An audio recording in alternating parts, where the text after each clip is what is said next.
Ethics and trust are often intertwined, one affecting the other. In May of this year, McCuistion TV aired a program about corporate ethics. I was honored to be the host of that show. In fact, it was the first time hosting a Perspective Matters program for me. With two guest experts, we addressed some very critical questions about corporate ethics. We contrasted ethics with the law, discussed Enron and Citigroup, and talked about the code of ethics versus ethical culture. We also discussed whether some companies develop a code of ethics just for show, and if so, how can you tell? It was a very interesting program, in my opinion, and with permission from McCuistion TV, I included the program's soundtrack here for you to enjoy. So, without further ado, here is Perspectives Matter, Corporate Ethics, Intentional or for Show, a McCuistion program. Right after this.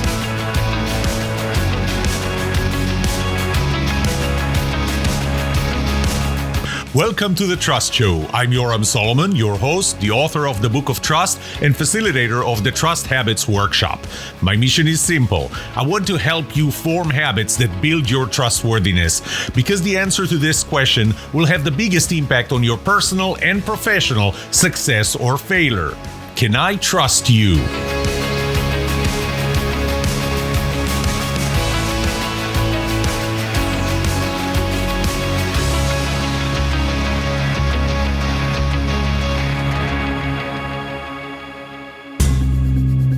Welcome to Perspectives Matter, the McCuistion program, where we continue talking about things that matter with people who care. Production of the program is made possible in part by donations from individual viewers, grants, and supporters of the Foundation for Responsible Television. In today's world, ethical dilemmas are more prevalent than ever, leaving us to question the decline in our moral compass. Should we rely solely on codes of ethics or foster ethical cultures? Should we delegate our morals to the government? Join us as we navigate these critical questions and how companies should face them. I'm your host, Yoram Solomon, and here with me today are SMU Professor of Practice in the Management Department who teaches classes on accounting ethics, Scott Hensley. Also, Richard Bowen, who was a business chief underwriter at Citigroup in 2007 and became a whistleblower, first internally, then in front of the Securities and Exchange Commission, and ultimately testified before the Financial Crisis Inquiry Commission that investigated the 2007 financial crisis. Gentlemen, thank you for being with us today. Thank you for having me. Scott, I'm going to start with you. When the Enron case broke, what were you doing? What was I doing? That's a really interesting question. I was actually a senior in college studying accounting as an accounting major. And I remember sitting in my advanced accounting course watching Enron unfold live on TV. So rather than open our textbook and learn about advanced accounting, we were pulling up national news and front page of Wall Street Journal articles to learn about Enron and obviously Jeff Skilling having ties to the university. We were all very fascinated to watch what was unfolding from an accounting perspective, especially as somebody who was at the same time about to graduate and look for a job in accounting as all these things were happening. Did that in any way affect the fact that today you're teaching classes on accounting ethics? Sure, absolutely. So part of that was the timing that all these scandals and issues were happening, but also my career in accounting started by focusing on Sarbanes-Oxley and the things that came out of Enron. And so I followed that in my professional career as an auditor and was always fascinated to see what companies were doing back then and even now today. And so looking at what's changed over that time really made me interested in teaching accounting ethics, both from what's happened in the past and what's happening more today. So our topic today is ethics, and the Cambridge Dictionary defined ethics as a system of accepted beliefs of controlled behavior, especially such a system based on moral. Mm-hmm. Scott, What is your definition of ethics? My definition of ethics, I think, is doing the right thing when nobody's looking. And that can be impacted by your morals and your personal values. But to me, ethics is doing the right thing when nobody's looking. Doing the right thing when nobody's looking. I like that definition. Mm-hmm. Richard, I'll turn to you. You were a whistleblower for Citigroup in 2007. What did What effect do you feel that you had being a whistleblower? Well, you have to understand, in 2006, the Citigroup was purchasing over $90 billion in mortgages from other banks and mortgage companies. These were not that they made. And they were turning around and they were selling them. And they all went into mortgage securities. And when they sold them, they would give their guarantees. They would give their representations and warranties that the mortgages met their policy guidelines, Citigroup's policy guidelines. Well, my underwriters, I had 220 underwriters, my underwriters were telling me that over 60% of these mortgages did not meet their policy guidelines. And they were defective. And yet Citigroup was selling these, guaranteeing that they were not defective. And so I started issuing warnings. I issued warnings. I sent email. I put it in my weekly report. I made committee presentations. And this went on for over 18 months. And but that's how I got into this whole thing and being a whistleblower. But did you feel that being the whistleblower, you had an impact? Did you feel that you made a difference as a result? Well, for 18 months, I certainly didn't. That is for dang sure. But that was part of the story there, because I was not having an impact. And yet these were huge mortgage securitizations that were going to blow up. They were going to blow up on Citi, the investors, the retirement funds that were purchasing these. And quite frankly, I ultimately decided I had to go to the board of directors. I had to go to the top. And so I sent a very specific email to Robert Rubin, who was the new chairman of the board. And I also sent it to the executive officers and the chief auditor. And I said, there are huge issues here. We are selling these mortgages guaranteeing that they are good mortgages, and they are not good mortgages. And at that time, they basically stripped me of my responsibilities and told me not to come back to Citigroup. But at that time, this is 2007, so this is after Sarbanes-Oxley already came out. Yes. They were in violation of Sarbanes-Oxley, weren't they? Yes, they were. As a matter of fact, under Sarbanes-Oxley, you have to swear, you have to guarantee every quarter that the internal controls are effective. And they were saying the internal controls were effective. And in my email, I pointed out internal controls are broken. I'm a CPA. I knew they had to sign that certification. That's why I structured it that way. So the company was breaking the law, essentially. Yes. Were they also breaking their own code of ethics? Well, of course they were. It was not only were they breaking their own code of ethics, they were violating their own policies. Their own policies dictate that they had to have in excess of 90% good mortgages before they would buy them and sell them. And yet 60% were defective, and that grew to over 80%. So their code of ethics was, I would say, the higher level than the law, than Sarbanes-Oxley, was more restrictive than Sarbanes-Oxley? Well, a code of ethics is really a expected behavior of employees. Sarbanes-Oxley codified part of this and basically said that all companies have to, that are publicly traded, you have to basically evaluate the internal controls, define the internal controls, and certify that the internal controls are effective. That is a legal term. That is required under Sarbanes-Oxley. And obviously, theirs weren't effective. The internal controls were broken. Scott, why do companies create codes of ethics? Do they create it with the intention of complying with them? Do they create it just to create a show? All of the above. I think it can depend on the company or the organization. I do think there are a lot out there that put those code of ethics in place because they want to follow them and they believe in them and they're very important. And to your point, they raise a certain bar to make sure people do what they're supposed to be doing internally with the company. But also, I'm sure there are organizations out there that create these code of ethics as a way to kind of show the world publicly, and we've obviously talked about some companies that didn't have a very strong code. They show how great it is, but then they don't follow it. So sure, I think there are companies out there that sort of put on a show, and others that take it very seriously.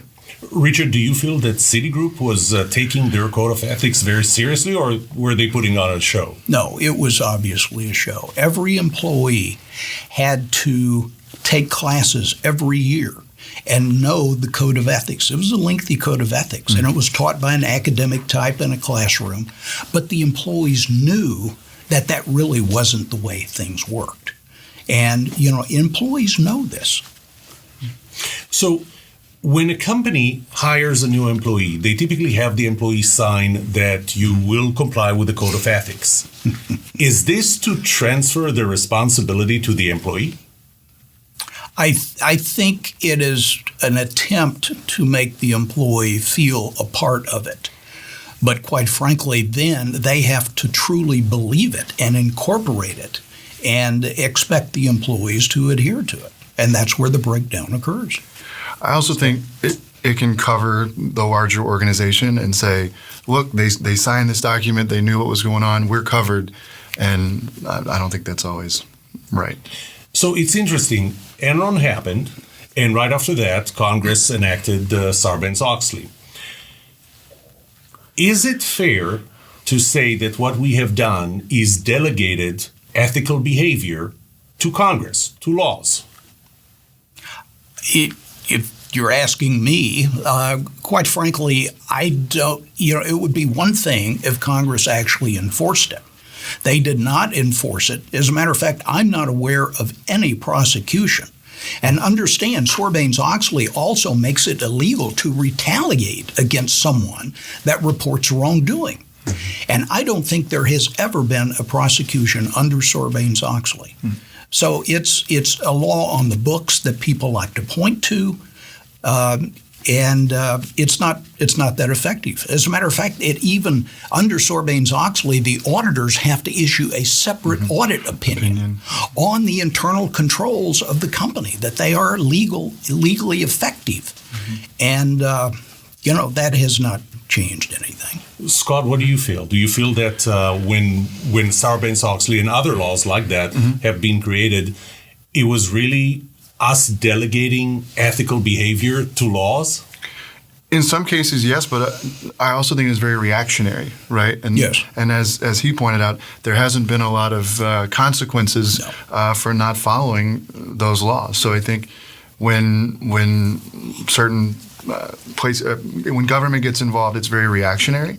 And so in this case, the damage had been done, and then long term, there hasn't been a lot of teeth behind Sarbanes as far as if you didn't comply. But not all companies break or violate their own codes of ethics. Certainly not. So is this a case where a few bad apples who violate their own codes of ethics cause the government to create laws that now are imposed on other companies and create hardship for other companies? Yes, I believe so, especially if you look at the size of some of these, Enron and others, and how big the financial impact was and how many people were impacted. I think the government felt like they had to respond. Yes. But then ultimately it hurt a lot of other, particularly, as you pointed out earlier, smaller companies that maybe weren't doing anything unethical, and now they were sort of burdened with these additional laws and compliance issues they had to follow. So back to codes of ethics, companies that create codes of ethics. I think that by definition, we assume that it's going to be more restrictive. It's going to require things that are not required by law. Should there be consequences built into the codes of ethics for violations of the codes of ethics by the company or its employees?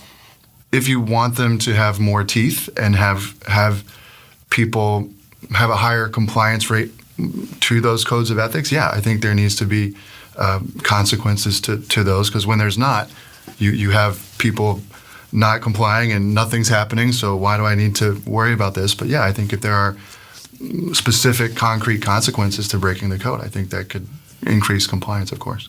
Richard, what do you think? And that's typically, if you're an employee and you do not follow the code of ethics, then you're terminated. Right. You're toast. That's what should be happening. It's not just codified. And that's where the breakdown occurs, because the companies do not enforce the code of, or some may choose not to enforce the code of ethics. And, the code of ethics is a benchmark. It describes what is preferred employee behavior in different circumstances. And some companies do follow it. But quite frankly, it's not anything that is necessarily widespread. Well, here's an interesting question in this case. So we are pushing companies to enforce their code of ethics, but when there are consequences and they enforce the code of ethics, employees treat that as the law. There are extrinsic consequences for violating it. Shouldn't companies instead build cultures of ethics, ethical cultures, instead of a very robust code of ethics? Oh, absolutely. Absolutely. The expectations of a code of ethics needs to be implicit in a corporate culture. It needs to be embraced. And that, quite frankly, is, we can talk about, is one of the real signs of a code of ethics. Scott, what do you think? I've been fortunate to have some speakers in my class from some larger organizations and firms, and one of the things that I'm seeing and my students are seeing that I think speaks to what you just said is these codes of ethics used to be these massive documents that was very difficult to even understand if you wanted to understand them. And what you're seeing from the folks that have come to my class is there's a push for these larger organizations and firms to shrink the code of ethics to something that's easier to digest, yes, easier to understand and follow, and it is more focused on a cultural, creating a culture based on a much simpler ethical values, as opposed to what you used to see was this stack of code of ethics and rules. I think you're seeing a shift more towards let's create something simpler, but that is more focused on creating an ethical culture. If you're a new employee and you've just joined a company, how would you know if this company is ethical or not? Well, that's a great question, because the employees typically know, as we may talk about later. The employees typically know if they're truly expected. I mean, truly expected to do what is right and not do what is wrong. How would you know that as a new employee? It's very difficult to, quite frankly. It is. Let's give our viewers who are right now thinking about joining a new company, let's give them a couple of tips of how would you know that you are about to be hired for an ethical company? Well, obviously, you can talk about ethics. You can bring up talking about their code of ethics and what their expectations are, and try to establish an understanding or a feel. Are they truly sincere? Are they truly committed to the code of ethics? That's what you're trying. It's not black and white. Sure. Now, once you're with the company and you begin to see the inner workings, then you can very quickly determine if it's an ethical organization or not. If people are doing the wrong things from a correct or a right perspective. Sure. What would you say, Scott? How would you know? How would a new employee know that this is an ethical company? One of the things that I encourage my students to do is talk to people who used to work at the company you're about to start working for that don't work there anymore. Because I think once they get outside of that, that's your company, that's where you work, that's your bubble, that's who signs your paycheck, so to speak. But once you leave, maybe you can have some more open discussions about, okay, what was it like to used to work there? What was it like when you were there? Can you tell me anything I should know? Just have discussions with people that used to work there, ask what their experience was, maybe why they left. And that's a little bit, early on, because I think to your point, you got to be in there for a while to understand if it's truly ethical or not, because they can tell you whatever they want to tell you, right? But if you don't work there anymore, that's a little bit different perspective, and maybe they can give you a little bit deeper insights to if it was a really, ethical place or not. And probably first ask if they have signed an NDA before right. they left the company. Right.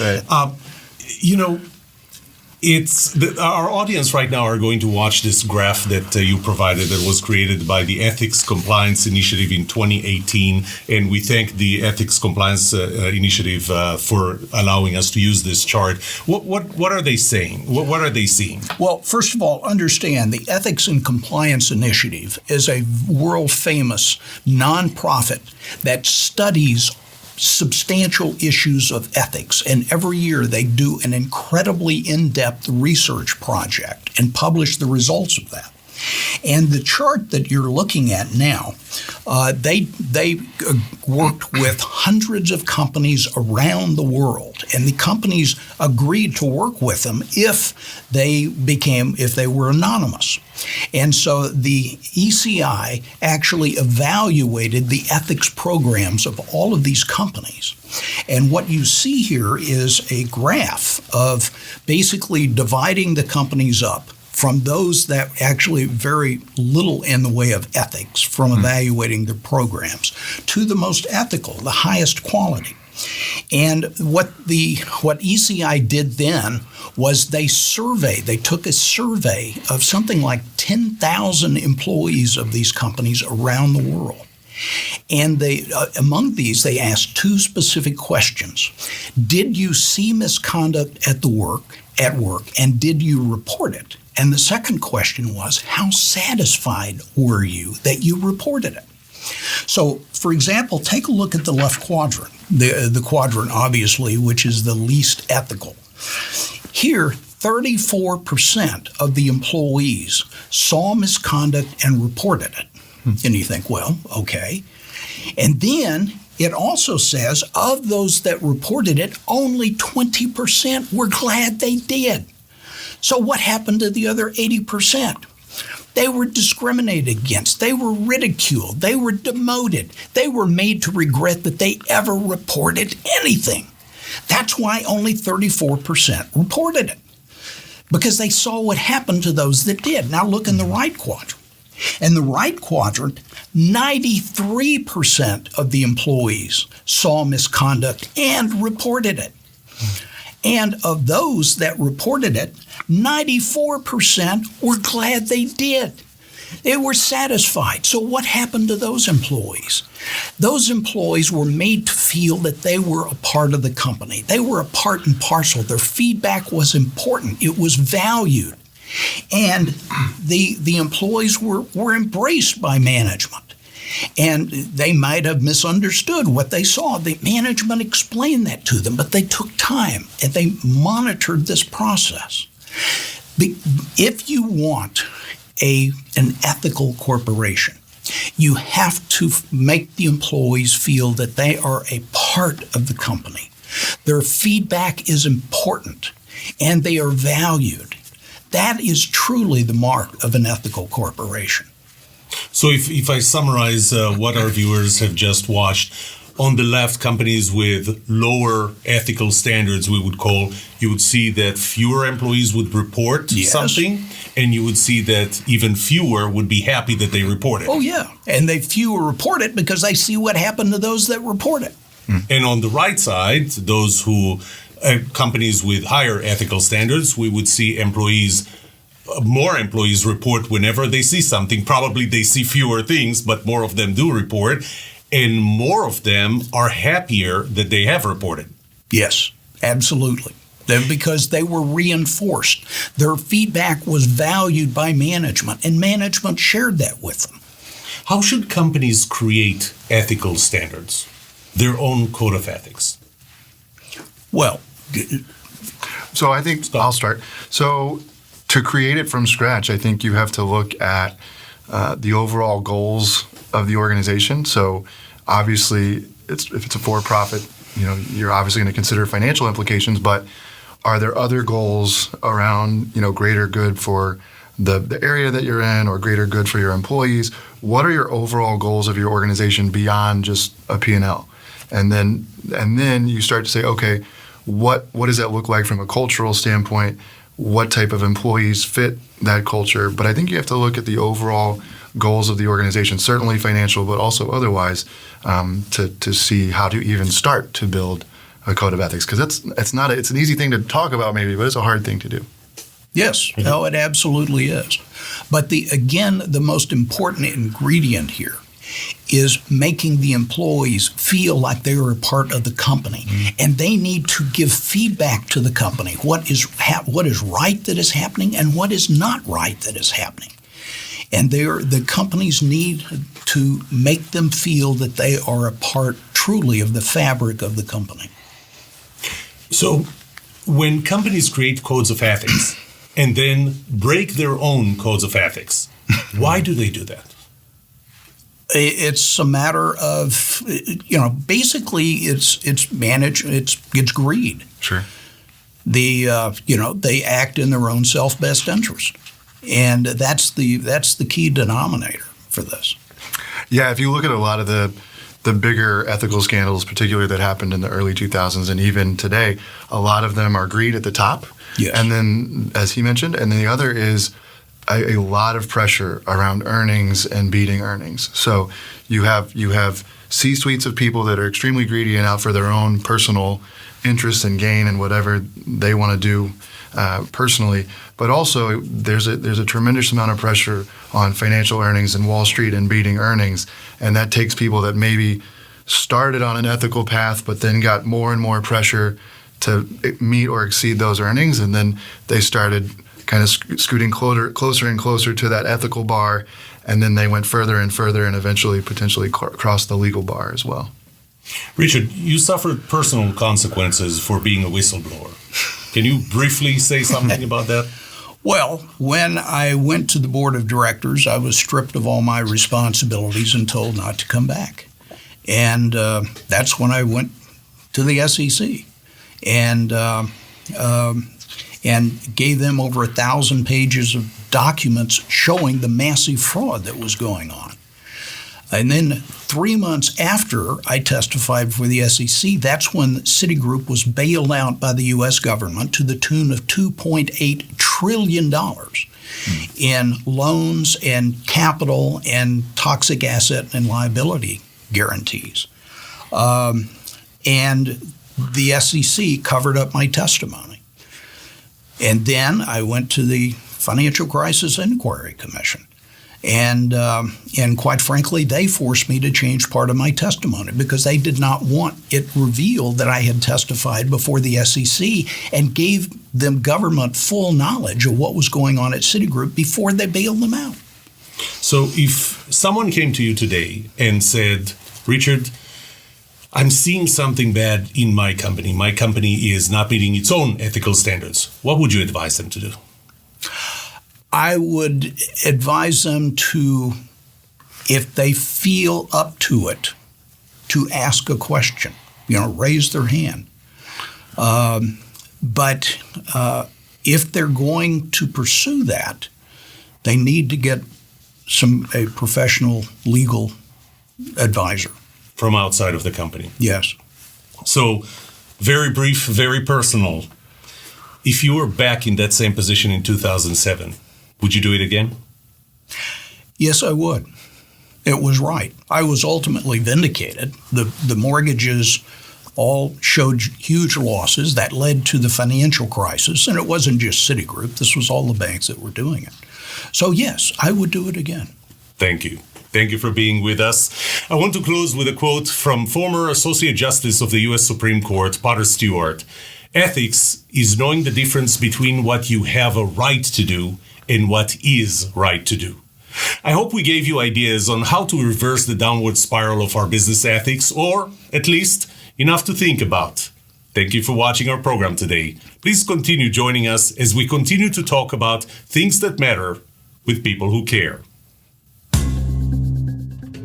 For more information and to engage with our program, call 214-394-6794 or email nikki@nikkimcquistion.com.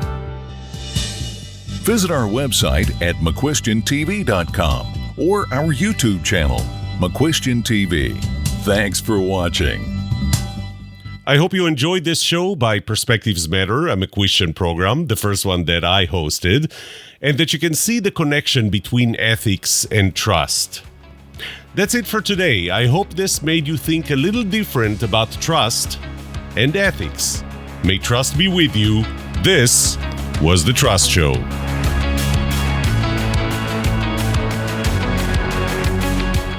What would you like to know about trust and trustworthiness? Let me know and I'll answer it in a future episode. I would love to hear from you. Email me at yoram@thetrustshow.com. If you like this episode, subscribe to the show so you will automatically get notified when I release a new episode. Rate it. Write a review for this podcast because those ratings help not only you, but also others looking for podcasts just like this.